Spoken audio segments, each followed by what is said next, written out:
the No Limit Selling Podcast, where mindset meets sales and leadership. Hey everyone, welcome to the 400th episode of the No Limit Selling Podcast, and really privileged to have Conrad here with me today. Well, I think I'm privileged to be on the 400. That's amazing. You know, I have to ask you before we start, did you think you'd get to 400?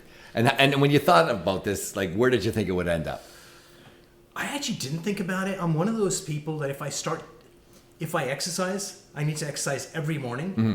If I miss a week, then I may never come back again. So I've got this thing of, once I do something, keep on doing it. Mm-hmm. But I actually didn't even consider not doing it. Mm-hmm. So I never figured it would stop, but I'm sure it will at some point. But yeah. No, it's amazing. And what you're doing, you're offering something pretty amazing. Your speakers are so diverse and everything. I really love what you're doing, and it's you're really contributing to not just our industry, but to all tons of other industries where there's a little tidbit here and there. So it's and they're not just golden nuggets. I find they're really practical things. So it's that's what we're looking for. And I think one of the things, dear listeners, especially Lifestyle. Young ones, Lifestyle. is do what you love to do, and it isn't work. And for me, learning is the highest value, and so it's like, wow, I get to learn new things every day when I do this. So totally amazing. Yeah, no, it's good. I appreciate that. I think, and this offer is fantastic. And I have a slightly twist on that. I like doing what you're great at. And I think that's what it really boils down to, right? I think when you become an entrepreneur at some level and you say, everybody says, oh, I'm going to do what I want to do. But really it's not, you're going to do what you want to do or what you like to do. It's you do what you're really great at. And that helps your trajectory in your business. And sometimes those things align. If it does, it's magical. And sometimes they don't. Because a lot of times in our culture, we get told, do what you love, which is great advice if you have... you've reached a certain level of accomplishment and you don't have to worry about another paycheck ever again. Yeah, if you're retired and a golfer. Yeah. Yeah, because there's a subtle difference, and I don't think people really understand it when I speak about that, doing what you're really good at. Because, like in my role, and I'm a recruiter. We're about fostering relationships and building careers and recruiting agents and things like that. But if you ask an audience of people, brokers, let's say, and you say, do you like recruiting? I think you get 3 hands up. Yeah. Right. But I think it's a skill like anything else that you hone in on and you get better and better at it. Just like if I can use that golf thing, right? You get better and better at it. Then you really enjoy that sport instead of just throwing your club into the forest. Potential to get better and better. And it's really easy, but you can choose not to do that when you've got that thought, I hate this, I'm not good at it, I don't pick right people. Yep. And if that's in your head, then you're not going to be great at it. But if you're like, I'm a firm believer in telling people you have the right to suck.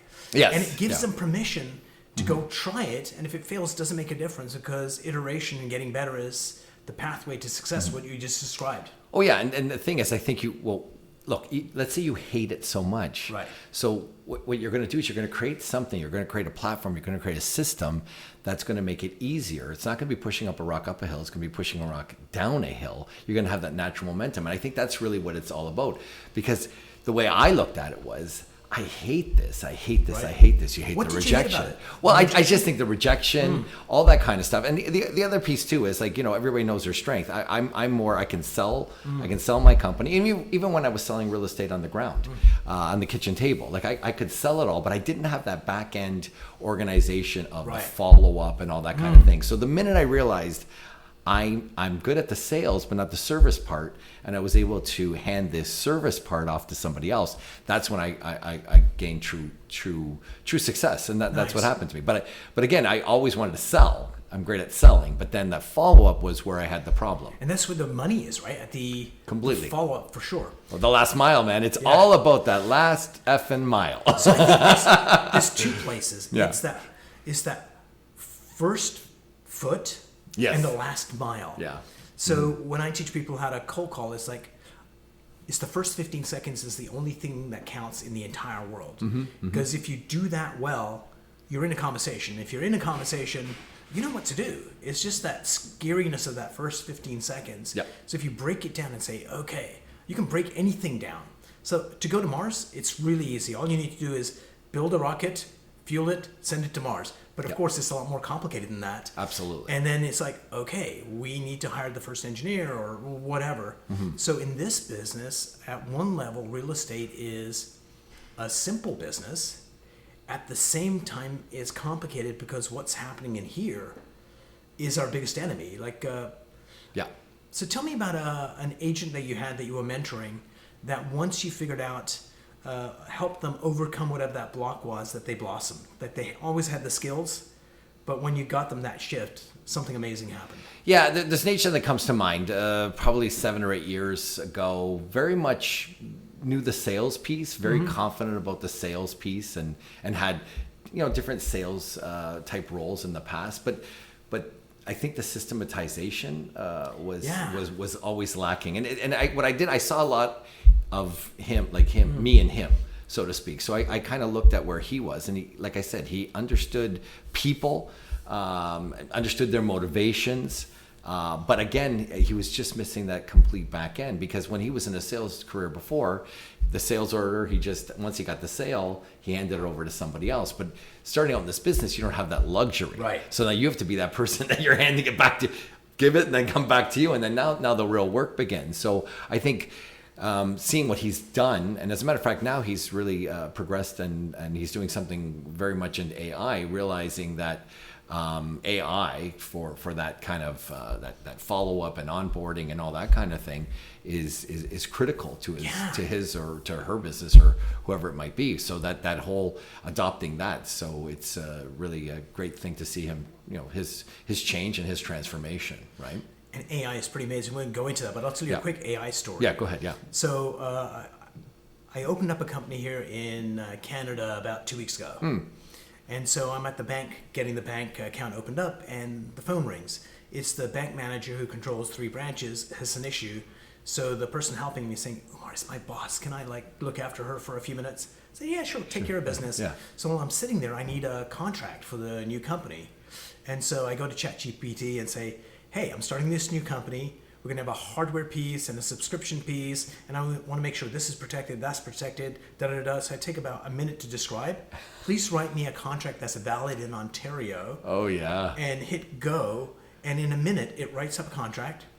And at the end of the contract, it says, please have this reviewed by a lawyer just to make sure everything's okay, which I do. And my lawyer basically said, hey, Umar, I made a couple of changes, but I didn't really do anything, so I didn't charge you for it. Just think about that wasted 2 minutes would have been waiting for the bank manager, but it's just like with AI. Oh, totally. Write me a contract. It's something incredible. Boom. Yeah, it's something incredible. And what we've done too is, and look, there's always these flavors of the month, right. Blockchain, NFTs, all that stuff, right? Everything, all that stuff that came out, right? So it's just so funny that again, even crypto to some degree and everything. So everybody chased these little rainbows. I think blockchain, they figured out, was the biggest bluff of all time. But if you believe only 50% of AI. Okay, just if you say 50% is possible, well then it's gonna just catapult over. Don't believe it. Yeah. It's here. It's here. Yeah, it's here. So here's a good example of AI.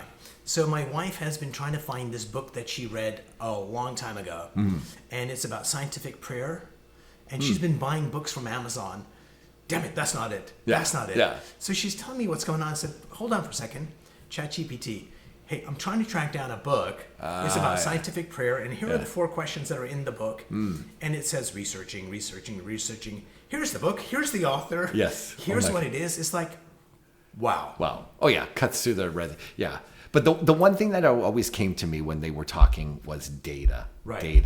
Data, proprietary data, all that kind of stuff. You mean the stuff that goes in to make the model? Well, yeah, the stuff that So and as a company, your own data, and as an individual, you have data on all your customers. Yes. Okay. How do you protect it? Yeah. Yes, but not only protecting it, that the data is the seeds to a better onboarding.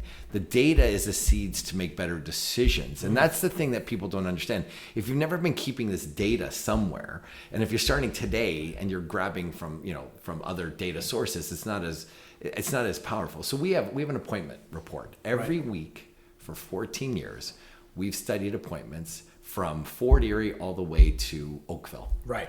And we've been able to study patterns. So now, Love it.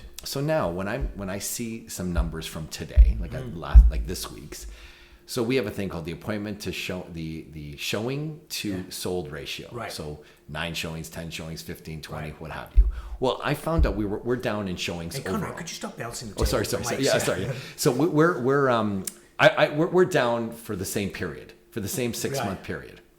We're down in showings. So what's happening is everybody's wondering, well, how could we be down in showings, but our sales are up? So how does this correlate? So then what I did was I created a bot that analyzes this data, the last 14 years. So I asked it, give me last year, the period last year, and tell me the appointment to sold ratio last year. And it was somewhere averaging around 15 to 17. Depending on the percent. week. No, 15 to 17 showings per sale. Oh, okay. And now we're down at 9, and last week we were down at 8. So you're just getting better as So I realtors. think we're getting better as realtors. I think we're pricing with precision. I think consumers are getting better. They're not as they're I hate to say pulling the trigger, but they're actually making that decision a lot faster with more knowledge that they have.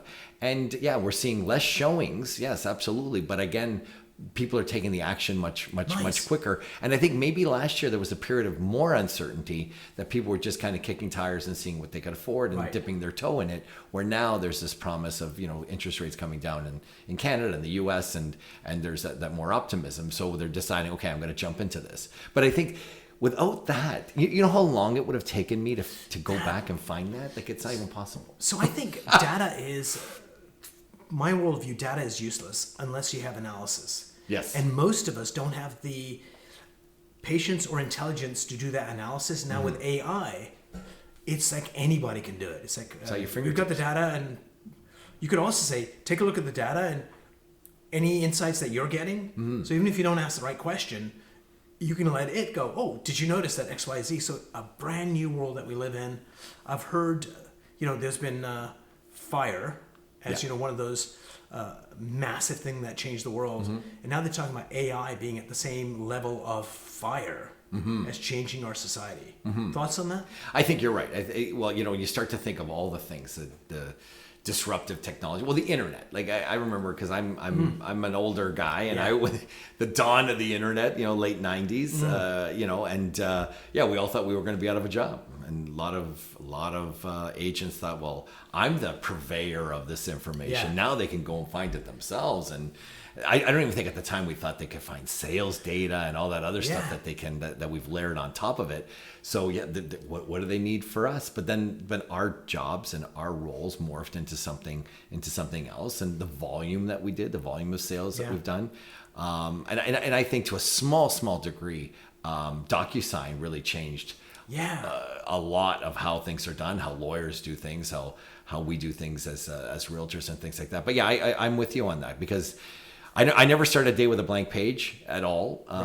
And I think what you just proved in terms of what you do with your contract, it's pretty amazing. It's something, now it's the go-to first, and then, okay, where do I go from here? Where are the gaps in what I'm doing? We're using it for marketing now extensively. So we would create a marketing asset, and then we'd feed it into our marketing bot and say, hey, how can we slice and dice this? What subtle changes? How do we change it a little bit and create? How do we make it better? How to make it better? Create me 5 posts in and around this piece of information. So which AI are you using for that? Is it internal in-house, or do you use an external? We're using OpenAI, right? We're using that. So you're just using ChatGPT? Yeah, and we're creating our own our own prompts, and absolutely, we're creating our own bots. Because this Ad Creative is another AI focused on that, but I'm finding this general ChatGPT, especially the 4.0, the new version, which is confusing because they had 4, now they got 4.0, which makes no sense. So going back to the stats, where you guys are actually more efficient right now. That would not be possible if your consumers were not educated before they came to the party. So this thing that realtors saw as a detriment, why do they need me? No, they're coming prepared to you now. Exactly. And all that time that you wasted with 20 people just taking them through the process that didn't end up in a sale, now you're actually more efficient in what you do. So it's... Oh, absolutely. And look, in our DNA, and in our company's DNA has always been, technology and educating the consumer. So our tagline, and I don't know, maybe if I talked about the last time, our tagline is a knowledgeable consumer is our best customer.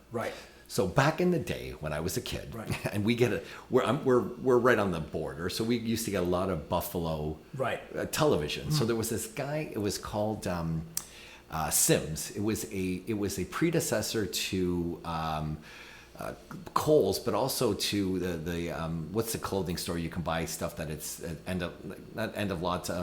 Marshalls, HomeSense, Marshalls, HomeSense. TJ Maxx. Yeah, that kind of thing. Yeah. So it was the predecessor to that. So he was buying these big lots. Yeah.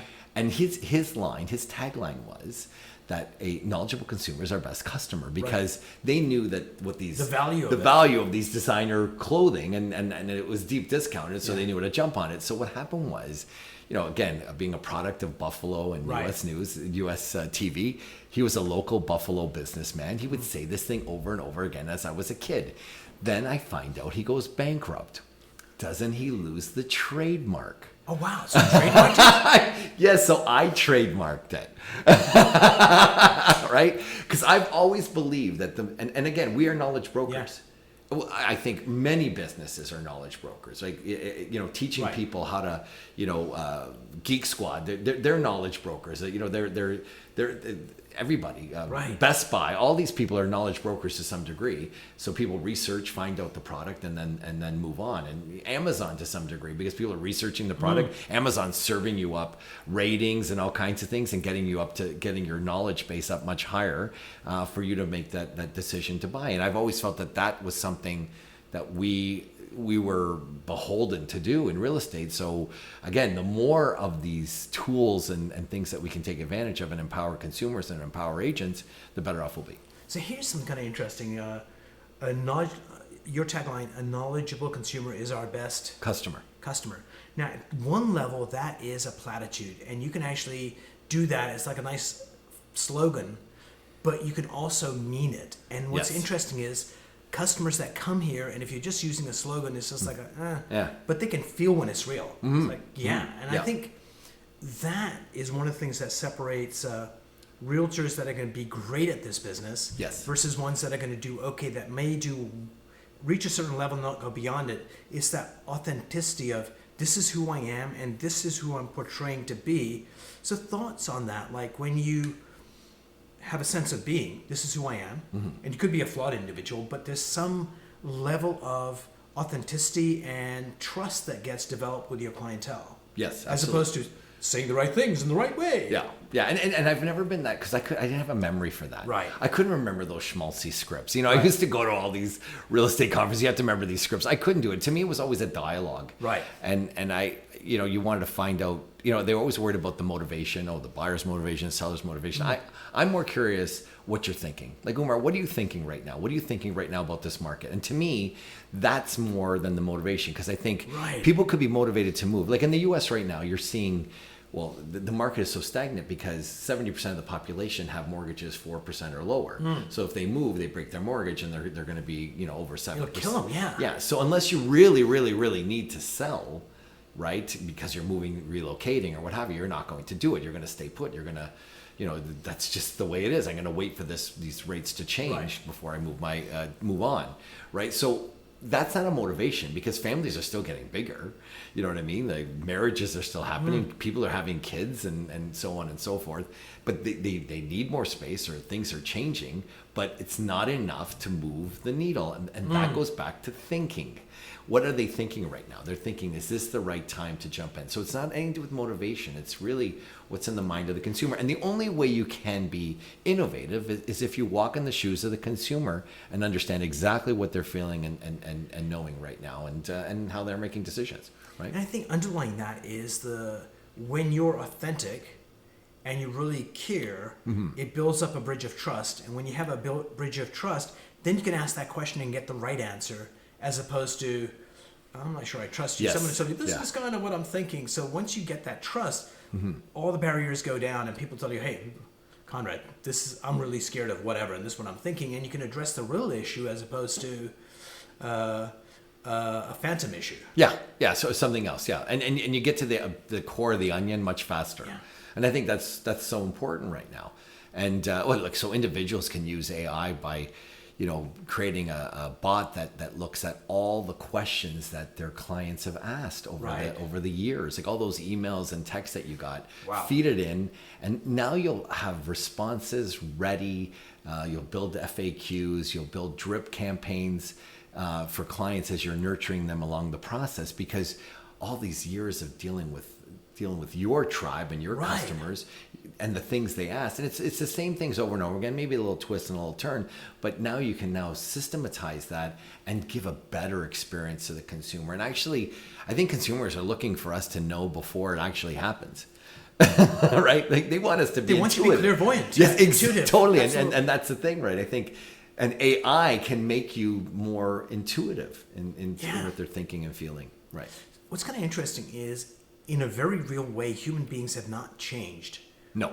For tens of thousands of years. And one of the questions I ask teachers a lot, so how are kids different today versus 20 years ago when you were teaching? Yeah.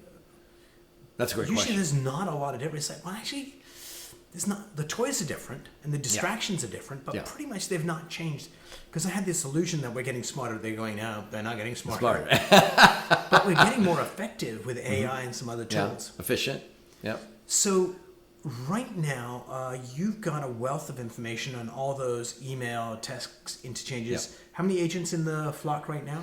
We're just about 1,000. Yeah. So in 1,000. 14 offices. Yeah. And if you've got, this history of decades putting that stuff in, so has there been any, so certainly all of your interactions are going to go into the model. Yes. Has there been any dialogue with the agents themselves saying, hey, wait a minute, I'm not sure I want my stuff in there?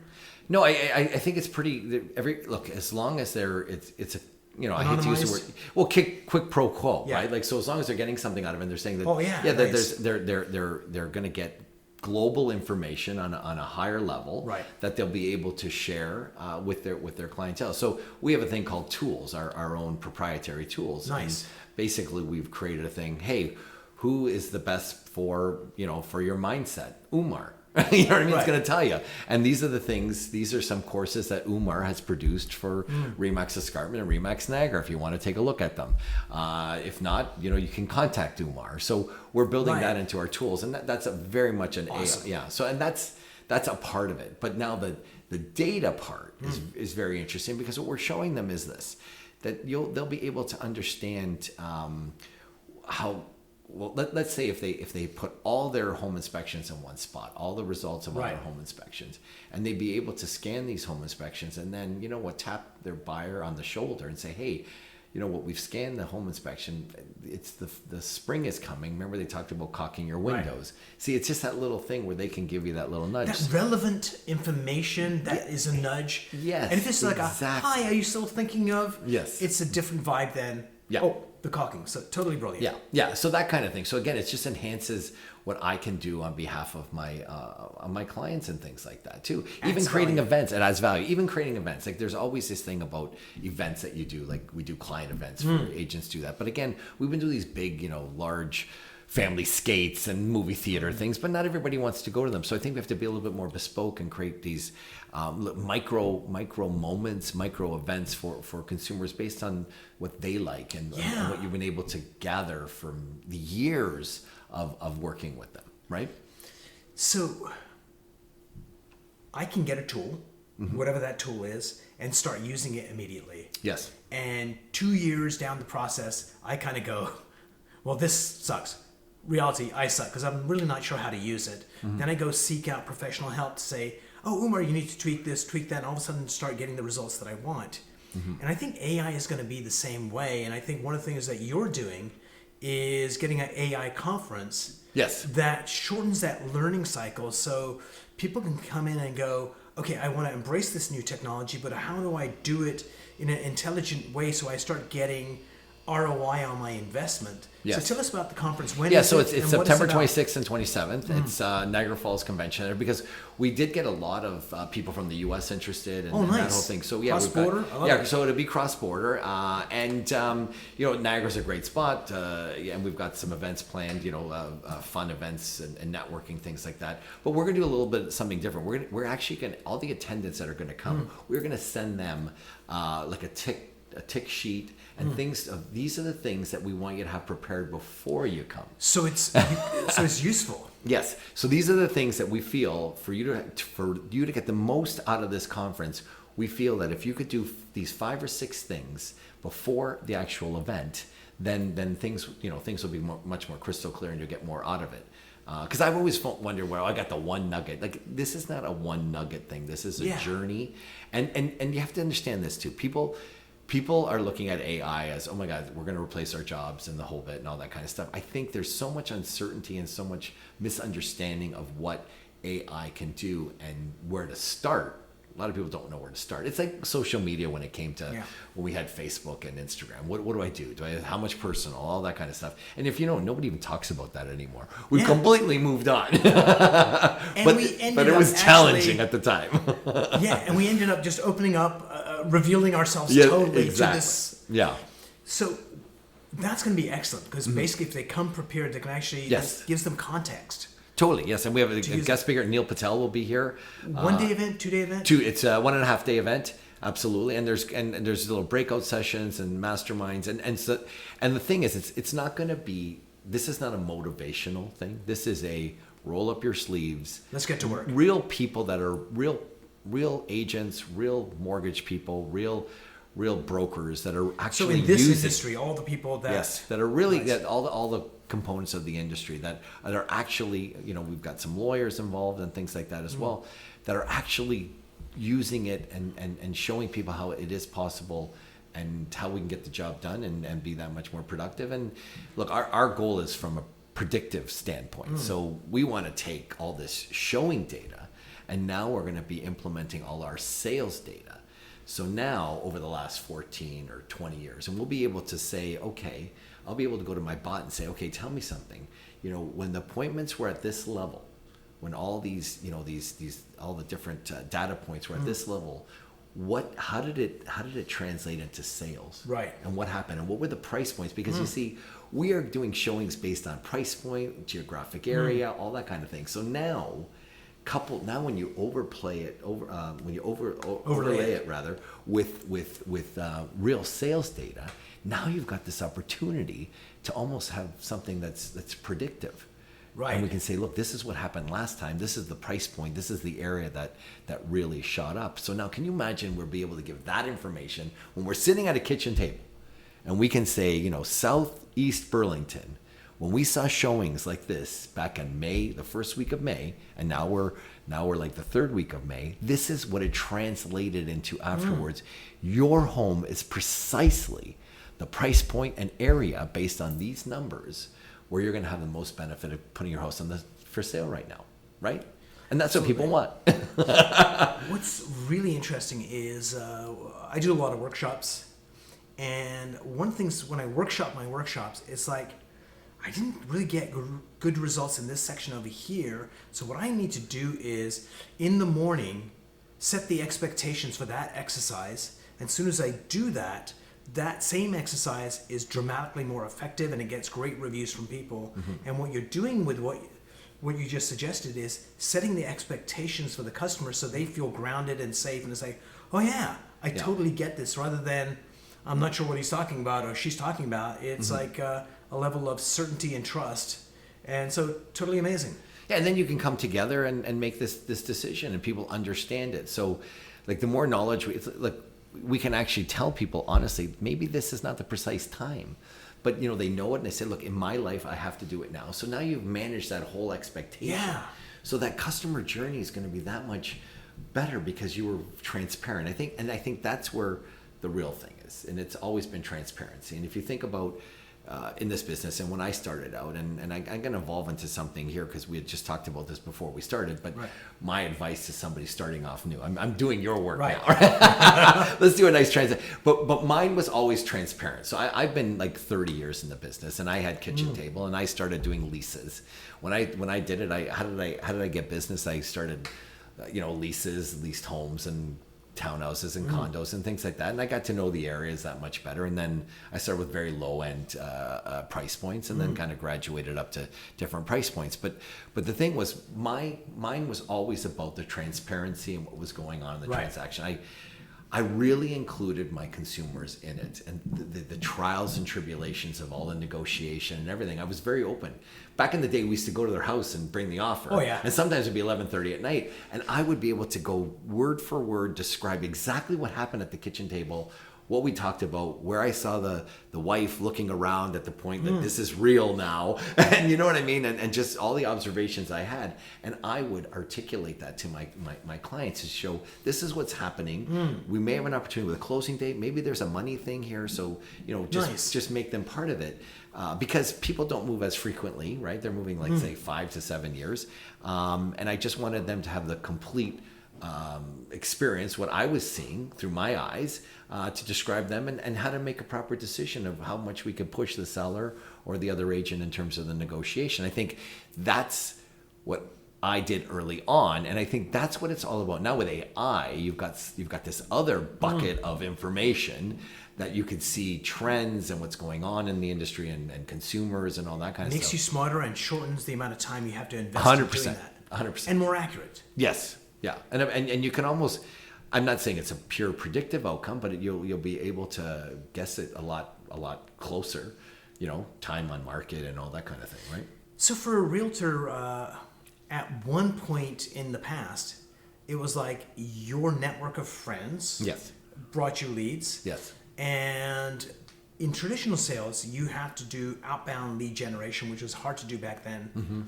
So if somebody's starting out in this industry this year, what would be your advice for getting more conversations for a new agent? Well, one of the things that I've done lately too, it's been remarkable for me, is I do a consistent weekly video, just like you're doing consistent podcasts. So I think you've got to pick something that you're going to do consistently, okay? That people have that expectation of it. And I prepare, like it used to take me a long time to prepare for my weekly market update. Now it's become motor memory, like, what I mean? I just know where to go and where to pick up the information and what's happening and with mortgage rates, or could be trends that we're seeing in showings, or it could be trends that we're seeing, months of supply, inventory, and all that kind of stuff, and just kind of putting it all together. And this weekly video made me much more knowledgeable about the business. So I think you really have to take an area, and it's going back to the basics. Geo-farming and knowing your area, knowing where you live, and knowing every nook and cranny is so critical. I think that's the number one thing. A lot of times people get transplanted into something and they really don't know it, and that's where they lose the client, right? Because you really don't know it. Like, I know it better than you. When the client knows it better than you got to get out of their house. Right. Let's move on. You can't fake it until you make it. So I think it's building that knowledge. And what we did as a company, you drop a pin down in one of our first offices, and we just kind of grew strategically, expanded. And I think that's what realtors should be doing. They should be taking this area that either they're passionate about or where they live, dropping a pin down and put a circle around it and really know every nook and cranny and what's going on in those areas, and then expand your market, right? Some realtors, probably in Toronto too, but more in Washington, D.C. area, where it's these 3 condominium buildings around me. Yeah. I'm the master of that. Yes. I don't need to go further than that. I got more than enough business here. So you don't need to be a master of all. No.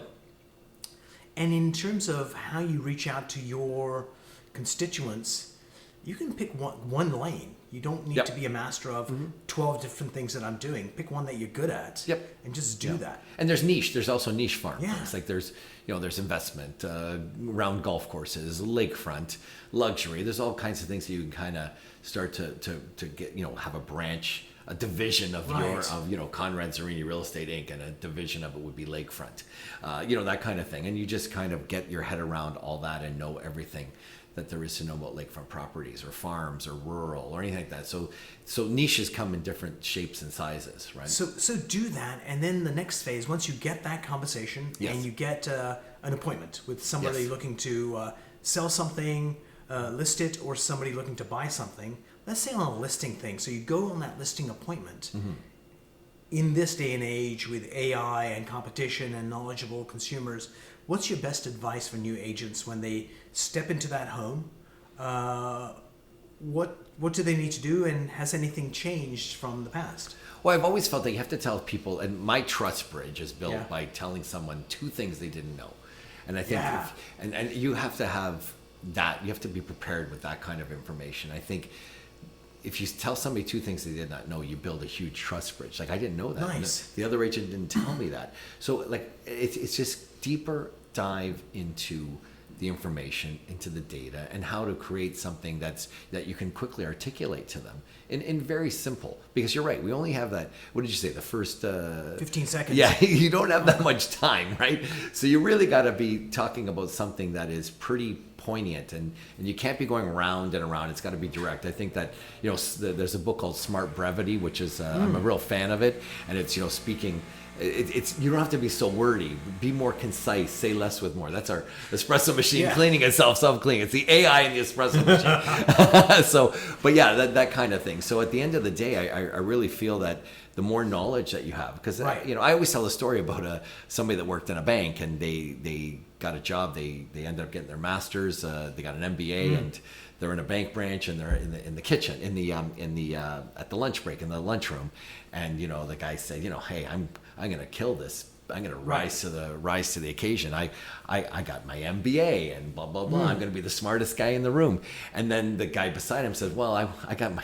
He goes, what about you? He goes, well, I got my PhD from the London School of Economics. Yeah. Well, I ain't gonna be the smartest guy in the room. This guy already beat me on my first day. And then the next thing was I was gonna be the hardest working. And I remember the guy telling the story, but I was preparing this report, and I finally got it finished around 1 a.m. And at 2 a.m. The person that was going to present the report, the person I reported to, made a comment back at 2 a.m. on my email. So then I realized I'm not good. There is somebody that works even harder than I do. Yeah. And I think what caught him was, and where he really discovered his growth was the fact he wanted to be the most prepared. And I think that is the critical piece of all of this. Yeah. Being so prepared. And there's got to be something ritualistic that you do before you get to that kitchen table. Most of us are just running to appointment to appointment to appointment, and not taking that brief moment to go through some sort of checklist and go through some information to get you prepared, relatively quickly and more accurately and with precision, right? So I can't be a Conrad. In a million years, I couldn't be you. Oh, so yeah. You have Anybody to can duplicate it. Yeah, but you have to duplicate it in like your own way, with your own and that's the beauty flavor of who you are. Mm-hmm. Yeah. And I think that's so a good example is hard work. And if hard work is your thing, the question is to what end? Yes. And if the end is to be the most relevant person for your client, or to be the best prepared, that would differ from agent to agent. When you find your lane where you really could be great at, and then you find your audience, because I can't sell to everybody. No. Not everyone's going to buy from me. But if I try and be that person for everybody, I'm going to be the version of me that you want, and the version of me that you want, and you want, and you want. I'm nobody. Yeah. So find who you are. Yes. Find your space, and just realize you're not going to be great at it initially, but just tweak those little things and get better and better. And you can go from like being I'm never going to be below 40% in whatever I try. Partially because I wouldn't try stuff like walking between two buildings on a tightrope. But so I'm probably going to be at the 60% mark. Yes. But if I know that's what I want to be great at, then very quickly it's like, well, Conrad does this portion of it really great, and Patel does this portion great, so I can learn from them and just get better. Pretty soon I'm going to be at 80. Yes. And then 80 to 90 is going to take a long time. 90 to 95 might take 2 years.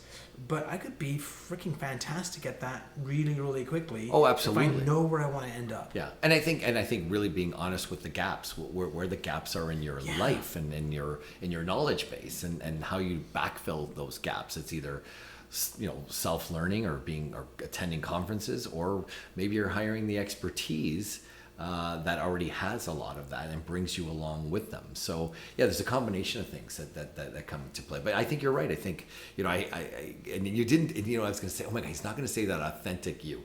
Thank God, because the most overused statement of all time. Right? But it's discovering you understanding your gaps, how to fill those gaps, and how to kind of catapult yourself to that next level is so critical. Yeah, in relationships, the reason God created spouses is to actually help you find out where your gaps are. Yes, that's totally, yes. So how do you get a work wife? Yes. Or how do you get a partner in your occupation that can be that sounding board that I think that went really well. And they're like, Yes, but in this area, did you notice? Because sometimes it's really hard to see it for yourself. Yes. So how do you find that strategic partner at work? Well, it's funny because it's and it's different people, Yeah. and if and I want to. Well, I do have a work wife, and I probably have a work girlfriend. I'm Italian, right? Hey. What the hell, right? No one's getting hurt, right? I'm just kidding. No, but it's true. Before we go there, Yeah. I've got a question for you. Because there's actually a title in the Italian community, especially in New York, that you're going to spend Saturday night with the missus and Sunday with the family, but on Friday nights, they've got a title for that. The mistress, what's that title? The Kumada. The Kumada. So anyway, going back to, so who's that? You know what? It's a bunch of people, and it's funny because it's the way you call it that's interesting. And some people have a different term for it, right? You're always you need one maverick, you need one techie, and the whole bit. But I think what's interesting is because our businesses are very cultural, right? So yes. There is that work wife, the work sister, the work brother, the work uncle. Okay, those people that you can trust, and there is the work mistress, and let's say it's somebody that's a competitor. Yeah. Right. That what I mean. That you confide in, they confide in you, and you find out a little bit of intel, and everybody wins. So yeah, I love this. And I got a book in my head, so I nice. Definitely that's going to be a chapter. Well, it's very much that. It's it's the secrets of an SOB, which is a son of broker. So it's very much in those terms, right? Very much in those terms that you're talking about, because we can recognize that. Yeah, who's that trusted person, that uncle that's been in business a long time that gave you advice, and you need these people around you. Look. Every business is a lonely business, and real estate is not, it's not immune to being lonely, and it's very low. But you need these people that you can call on to just get perspective, okay, and to bounce things. Absolutely. Yeah. And I think that's where someone that's comfortable in their skin. Yes. Like, I am great at a lot of things, but there's also areas where, I need help, and unless you can see that and be comfortable with that, then you can actually get your work wife and kind of go, struggling over here, what are you seeing that I'm not seeing? It's like, oh, it's just this little tweak you need to do, and you're going to be okay. And you're beating yourself and trying to figure this thing out in all the wrong ways, when it's just revealing, hey, I got an issue here. What can I do? Well, can I come with you on an appointment? Yeah. And then just clearly diagnose it immediately and say, oh, 100%. You're doing amazingly, just do that. But unless you're comfortable in your own skin, and it's like, I want to learn, you allow yourself to be vulnerable. Yes. And once you do that, this is how you achieve greatness. It's not by hanging up a facade of, I am an amazing person, I do no wrong. It's like, that just doesn't work. Well, it's interesting. Fast forward, we probably have these bots that we create, right? Like that is the maverick bot, right? You know what I mean? That that tech bot that looks with a through a lens of technology. I'm thinking of doing this, what should I do, blah blah blah. And we may have these consultants that we have that are created artificially, but there's something about the human. Like I'm on this new word called phygital, which is digital. The physical and digital together. And I'm thinking that, Wayfair they just opened up a location in Wilmette outside of Chicago. Okay. And it's 150,000 square feet. And you have to think, Wayfair was born of the internet. Right. And now they're doing a physical location because they've realized there are certain things that cannot just be bought online. And you can't return a couch that easily. Yeah. and furniture for that matter. A lot of times what they were doing was they said, keep the damaged piece and we'll send you another one. Yeah. Because it was a lot cheaper. But now they realize that we need this physicality to catapult and it's grow. Like the Apple Store. Yes. And almost, 100%. And there are studies that show that having this physical location, you can actually increase your sales. Okay, if you have a huge online business. So pronounce that word for me, the physical and digital, slowly. Phygital. Fidgetal. Yeah, fidgetal. Yeah. Because it sounds like I'm fidgeting. Yeah, I know. It's fidgetal. Yeah, it's not. Yeah, and I wrote a blog, this month's blog. I talk about that whole fidgetal and what companies are doing in terms of that, and how you need the two with AI to really give a customer experience second to none. Right. Mm-hmm. So you're always reading a bunch of books simultaneously. Yes. So what are some of the books you're reading right now in the middle of? Yeah, you know what? I'm one of those kind of guys that grabs it, takes sections, puts it down, comes back, and I'll read things back and forth. So the titles right now, off the top of my head, Can't even remember. I got to tell you right now, I was really into the Science of Selling, which I enjoyed that book immensely, and I go back to it. And there's a book, and I'm gonna butcher the title, but it's very much about thinking like it's all about them kind of thing, and I can't remember the title right now, and I've been going back and forth to it, and just enough reading opinions, and I listened to a podcast called Marketplace. I really love the angle. I love the human NPR story. Thing, is it? Yes, yeah, and the human stories behind them and what people are going through, and it gives me that anecdotal consumer issues that are facing consumers now and how to apply it to our business.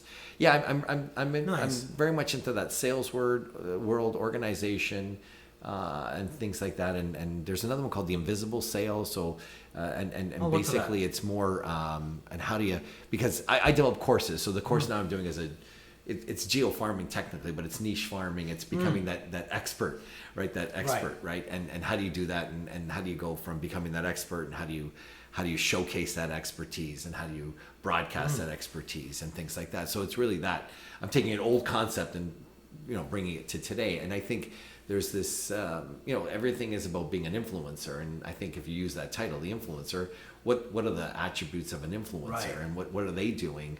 And I think that's a real positioning for people in sales, and how you can influence people's decision making and help them make better decisions and things like that. So that's really my primary focus. And I'm on Perplexity, and I'm on a bunch of these AI. I don't start anything without diving into. So my latest thing too was interesting. I was at a conference. It's T360. They are a real estate consultancy firm and events and things like that. So they showed the that famous monologue by Jeff Daniels on the yes, we're not the best country. Yes, yeah, we're not. So what I did was I turned it around, like real estate is real estate the best industry in the world, and I kind of went through and I rewrote his speech. I rewrote his speech. Send it over to me. Yes, I will. I just finished the thing. I rewrote his speech to talk about the fact that no, we're not. We're failing in so many ways. We have a housing crisis and affordability, and we're bogged down with red tape and all. And I did the whole. I took what he did and translated it into real estate. And I tell you something. It's an exercise that I think we should all do for our industries. It's something that you should take that speech, rewrite it. I'm going to do that to what you do, and then you're going to find where the gaps are, and then how do I backfill, and how do I make this the best industry in the world? How do I make my company the best company in the world? If I don't know the other side, because we're all going on fumes right now and resting on our laurels, but really there's some gaps in our businesses. And if you don't sit down and write something like that, you're not going to really find out where things are missing and that's genius. I'm going to do that. If I do that, can I call you sorority girl? Yeah. Yes, exactly. Yeah, that's it. Yeah, it's so funny because and the thing is though, you got to watch. There's a longer version of it. And it's clunky. I don't know if you remember the scene. He's very clunky. He's nervous at the beginning. And then somebody flashes up a sign and say, it's not. Yeah. And then he decides to take that angle. Yeah. So thank you for bringing that up. That brings a bunch of things. Yeah, already, yeah. So number one, it's I don't want to be honest. Because the angst is, if I say what I really mean, there's going to be consequences. Yes. It's also our past experiences. So he had this relationship with this woman who drove him, and when the guy's holding up the sign, he thinks he's seeing her. Yes, and exactly. It is like, I can't be brave for myself, but I couldn't be a weak man in front of her, and I think that brought it up. And then once you get rolling past that first 15 seconds of that conversation, then he's on a roll. And then the last piece is the system that we have. All the people on stage with him are like, I can't believe you said that. Yes. And not in terms of you're telling the truth. It's like, how dare you say that? So that's the human existence, is when you say the truth, yes, your truth, yes, that it's going to connect with people. because I'm not sure how many kids connected with it in that thing, but us watching it as the audience on the TV audience, Yes. I think most people would have gone, whoa. Yeah. Whoa. Yeah.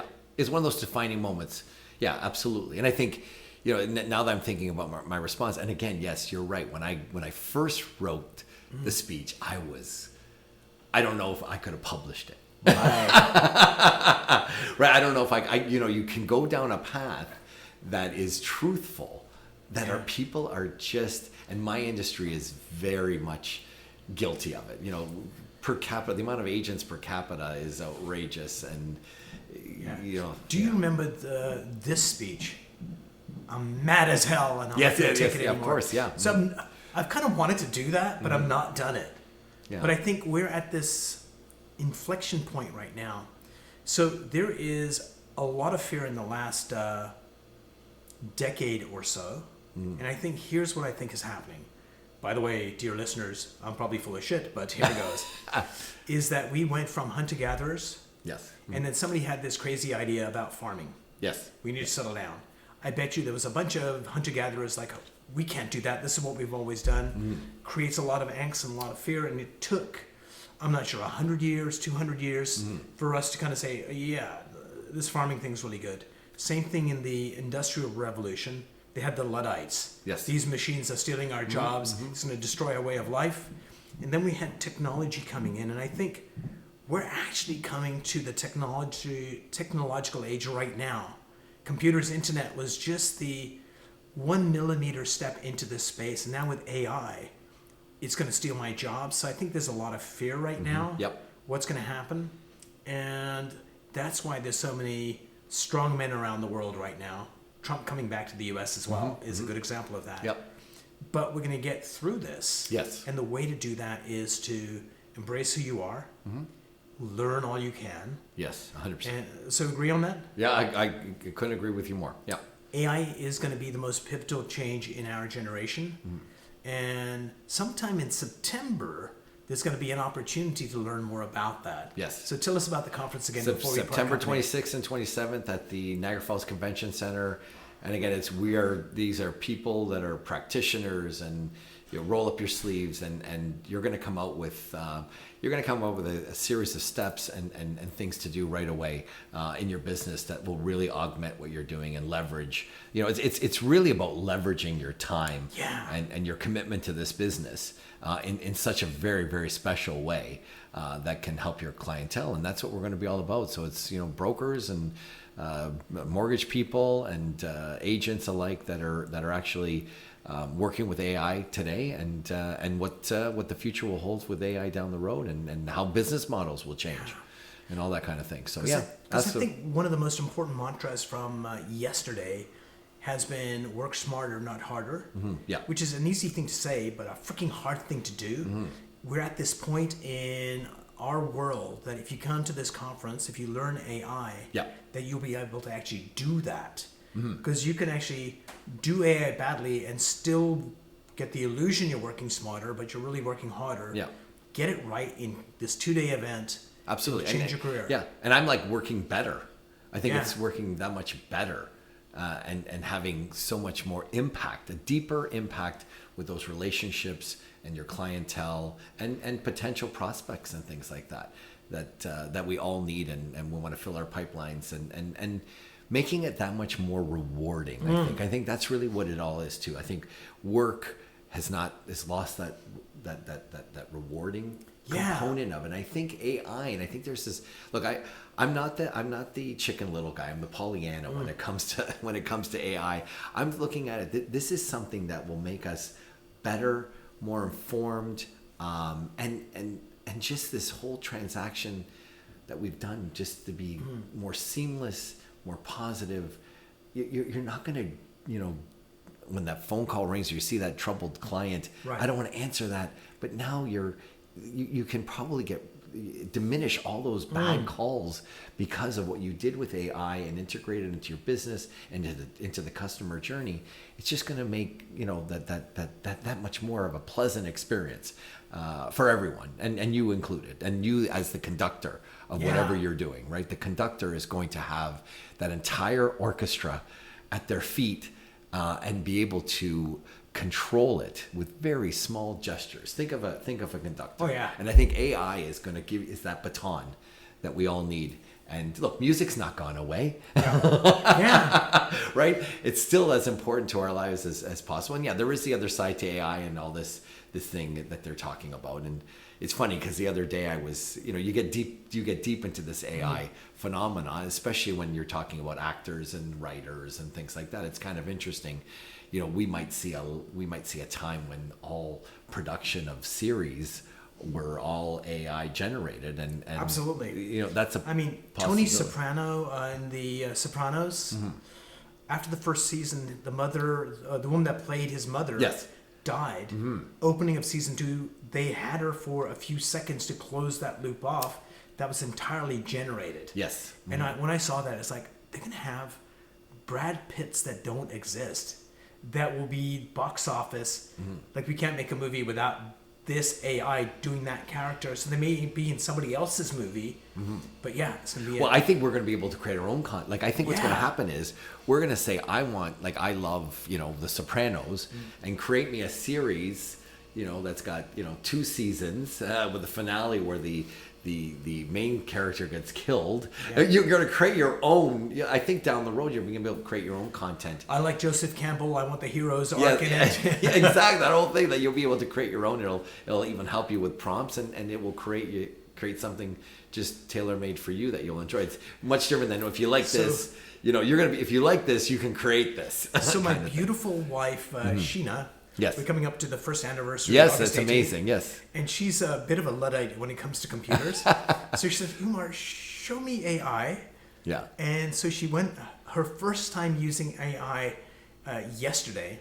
She's starting this, she's got this retreat, and she envisioned a woman standing there with a scarf on, like a dupatta, showing part of her face, holding 2 hands up with these circles, 7 of them around her, of the things she wants to do on the spa. It took her like 10 prompts to get it right. Yes. But she's like, oh my God, this was in my head, and now it's created, and that's magical times. Conrad, what I appreciate about you is that you're always learning, you're always looking to add value to your industry and make it better. And so thank you for being on the show. Well, thank you for having me. And this is a huge milestone. 400 episodes is I was calculating the amount of minutes and times and your prep and everything like that. And what the contribution you're doing to society, not just our industry and other industries, is remarkable and invaluable. And I'm better for knowing you, and honored to be here on the 400th show. And another 400. Wishing you another 400. All right, everyone. Stay tuned and be well.